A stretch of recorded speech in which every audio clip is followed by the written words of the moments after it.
ឡានចាស់តែគ្រឿងថ្មីហើយបើគ្រឿងលេវិញតម្លៃក៏មិនធម្មតាដែរបងប្អូនអរគ្នាខ្ញុំនឹងណែនាំពុកម៉ែបងប្អូនមកទស្សនាជាមួយនឹងប្រភេទរថយន្ត Lancer ដែលយើងបានរៀបចំតុបតែងជាមួយនឹងគ្រឿងបាន95ទៅ98%ហើយនៅសល់តែបន្តិចបន្តួចទៀតប៉ុណ្ណោះហើយបងប្អូនទាំងអស់គ្នាកុំឲ្យខាត់ពេលយូរចូលមកទស្សនាមួយទាំងអស់គ្នាផ្នែកខាងមុខនៃរថយន្ត Lancer នេះគឺបានរៀបចំធ្វើជាការកែច្នៃជាប្រភេទកាំងដែកមុខម៉ូទិបនៅពីលើរថយន្តបងប្អូនអរគ្នាសម្រាប់ប្រភេទទីបនេះអត់មានរើសរថយន្តទេមិនមែនចាំបាច់តតថាប្រភេទរថយន្តអបរត់ទៅយើងបំពាក់ម៉ូដប្រភេទទីបនេះបានរចនាប័ទ្មនេះគឺជារចនាប័ទ្មដែលរៀបចំដោយក្រុមការងារ VA Motorsport យើងខ្ញុំហើយកន្លែងទៅផ្នែកខាងក្នុងវិញគឺយើងបានបន្ថែមជាមួយនឹងត្រើយរបស់ Iron Man មួយគ្រាប់ផងដែរជាប្រភេទត្រើយប្រើជាមួយនឹងខ្សែកាបបងប្អូនខ្សែកាបនិងខ្សែកណាត់ការប្រើមានលក្ខណៈពិសេសរៀងៗខ្លួនបើសិនជាបងប្អូនខ្លាចមុតដៃឬក៏ចង់ប្រើមានភាពងាយស្រួលបងប្អូនជ្រើសរើសប្រភេទខ្សែកណាត់ប៉ុន្តែបើនិយាយពីការដាច់វិញខ្សែកាបអត់ចេះដាច់ទេគ្រាន់តែពិបាកប្រើជាងខ្សែកណាត់បន្តិចបងប្អូនអរគ្នាបាទហើយផ្នែកខាងក្រោមនៃកាំងមុខនេះក៏បានរៀបចំកែច្នៃជាប្រភេទបលាំងដាស់ការពារបាតក្រោមនៃរថយន្តផងដែរហើយផ្នែកខាងលើវិញគឺជាអង្តែនយើងបានចាប់ភ្ជាប់ជាអង្តែនប្រភេទវែងហើយប្រភេទខ្លីក៏មានដែរបងប្អូនប្រភេទវែងឬប្រភេទខ្លីអាស្រ័យលើពុកម៉ែបងប្អូនស្រឡាញ់ហើយចង់ប្រើជាមួយនឹងម៉ូដមួយណាប៉ុន្តែតិចទៀតចំពោះអង្តែននេះគឺយើងនឹងត្រូវផ្លាស់ប្ដូរពីផ្នែកខាងឆ្វេងនៃរថយន្តមកដាក់នៅខាងស្ដាំសម្រាប់រថយន្ត Lancer 2001នេះវិញ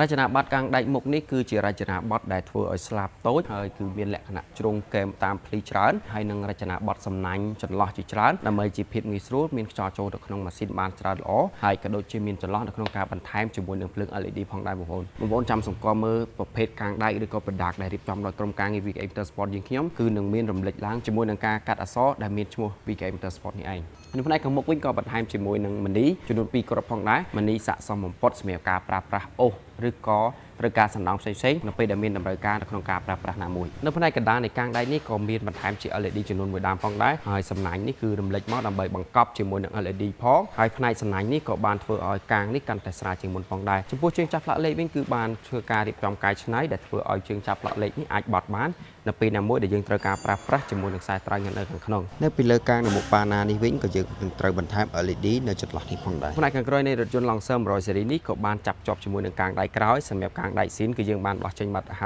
ើយចំពោះកាំងដែកនេះគឺជាប្រភេទកាំងដែកដែលមានស្រាប់ទេដែលមានលក់នៅក្នុងការ៉ាស VA Motorsport យើងខ្ញុំជារចនាប័ទ្មដូចសពមួយដងដែរដែលអាចបើកកង់ស្គូបាននិងរក្សាកន្លែងចាប់ធុងប្រេងនៅជាធម្មតាហើយចំពោះកាំងដែកក្រោយនេះខ្ញុំសូមអត់លំអិតច្រើនទេដោយសារយើងបានរៀបរាប់នៅក្នុងវីដេអូពីមុនមកច្រើនមកហើយខាងក្រោយនៃរថយន្តនេះក៏បានបន្ថែមជាចិន្តាហើយចំពោះចិន្តានេះគឺជាប្រភេទចិន្តាដូចទៅនឹង80ស៊េរីគ្រាន់តែថាពេលនេះគឺយើងកែច្នៃយកមកដាក់ជាមួយនឹង100ស៊េរីក៏បានដូចគ្នាផងដែរចូលដល់ផ្នែកខាងលើនៃរថយន្តវិញគឺបានរៀបចំបំពាក់ជាមួយនឹង Big App ជាមុនសិនហើយជាប្រភេទ Big App Mode រាស្មើផ្នែកខាងលើបានបន្ថែមជាប្រភេទតង់ AOB ម៉ូដបើកមកចំហៀងមានចិន្តាស្រុកគ្នានៅពីលើតង់នេះហើយចំពោះផ្នែកចំហៀងនៃ Big App នេះក៏បានបន្ថែមជាតង់ចំហៀងផងដែរនៅពីមុខនៃ Big App ក៏បានបន្ថែមជាមួយនឹង LED ចំនួន6គ្រាប់នៅពីលើរបស់រថយន្ត100ស៊េរីនេះមិនមែនមានតែតង់ចំហៀងតង់កេង LED នោះទេប្រអប់ជ័រចំនួន2ប្រអប់ក៏យើងបានបន្ថែមពីលើ Big App នេះផងដែរបងប្អូនកងកម្លាំងដែលឧស្សាហ៍ប្រើប្រាស់ជាប្រភេទរបស់សម្ងាត់បាទប្រើប្រាស់នៅក្នុងរយៈកងកម្លាំងបងប្អូនក៏អាចប្រើជាប្រភេទប្រអប់នេះផងដែរបើសិនជាបងប្អូនអត់មានជារបស់សម្ងាត់បែបនេះក៏បងប្អូនដាក់តាំងជាលម្អស្អាតក៏បានផងដែរជាពិសេសរបស់ណាសំខាន